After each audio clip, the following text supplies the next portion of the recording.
Hello everyone, good morning all of you. आज मैं आप लोग को एक कहानी सुनाना चाहती हूँ जिसका शीर्षक है मौका। यानी कि जब भी हमारे पास कोई मौका आता है, कोई ऑफ़र या कोई अपॉर्चुनिटी आती है और हम उसे एक्सेप्ट ना करके डिनाई कर देते हैं, तो हमें क्या नुकसान होता है। जी हाँ, एक छोटी सी कहानी है। अगर आपको पसंद आए तो मेरे से चैनल को लाइक, शेयर और सब्सक्राइब करिएगा, ताकि लोगों को भी पता चले कि ऑफ़र आता है या कोई एक अच्छा मौका आता है तो हम क्यों नहीं एक्सेप्ट करते हैं और हमें क्या नुकसान होता है। तो कहानी इस तरह है कि एक जंगल रहता है और उसमें नदी होती है, जहाँ पर एक पेड़ होता है और उस पे बंदर और बंदरिया रहते हैं। तो जो बंदर और बंदरिया रहते हैं, एक दिन बहुत तूफ़ान आता है, आंधी आती है और उसी आंधी तूफ़ान के बीच में एक भविष्यवाणी होती है। भविष्यवाणी ये होती है कि जो भी सुबह 4 बजे से पहले इस नदी में कूद जाएगा, वो अपने जीवन में राजा या रानी बन जाएगा और उसे बहुत अच्छा महल मिलेगा।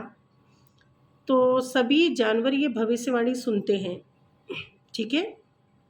भविष्यवाणी सुनने के बाद वो बंदरिया जो रहती है वो बंदर से बोलती है कि कल सुबह 4 बजे हम लोग इस नदी में कूद जाएंगे, जिससे कि हम लोग राजा और रानी बन जाएं। फिर सुबह 4 बजते ही बंदरिया जो होती है वो नदी में कूद जाती है और नदी में जैसे ही वो कूदती है, तैर के बाहर जाती है, तो वो देखती है कि वो एक बहुत सुंदर महारानी बन गई है। तो वो बहुत खुश हो जाती है कि अरे वाह! मैं तो अब महारानी बन गई, यानी जो भविष्यवाणी हुई थी वो सच थी। उसे एक अच्छा-सा महल मिल गया और वो एक अच्छी-सी रानी बन गई। फिर उसके बाद उसने थोड़ी देर बाद वहाँ पे बंदर को खोजा कि ये बंदर कहाँ रह गया? बंदर अभी तक नहीं आया, उसको भी तो राजा बनना था, उसको भी तो महल में रहना है हमारे साथ। वो बंदरिया इधर जाती है, उधर जाती है, हर जगह जाके वो बंदर को खोजती है, लेकिन बंदर नहीं मिलता है।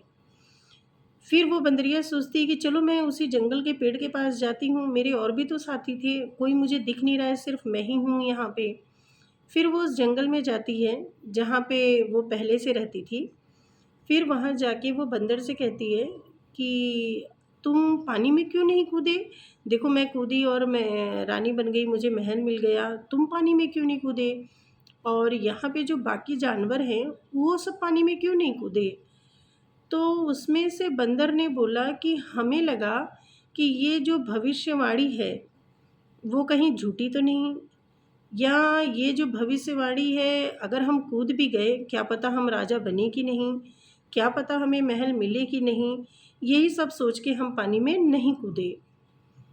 तो फिर उस बंदरिया ने कहा कि जब आप इतना सोच सकते थे, तो आप लोग ये भी तो सोच सकते थे कि एक बार हम उस नदी में कूद जाते हैं, तैर के तो हम बाहर निकल ही जाएँगे। क्या पता कि हम कुछ बन ही जाएँ?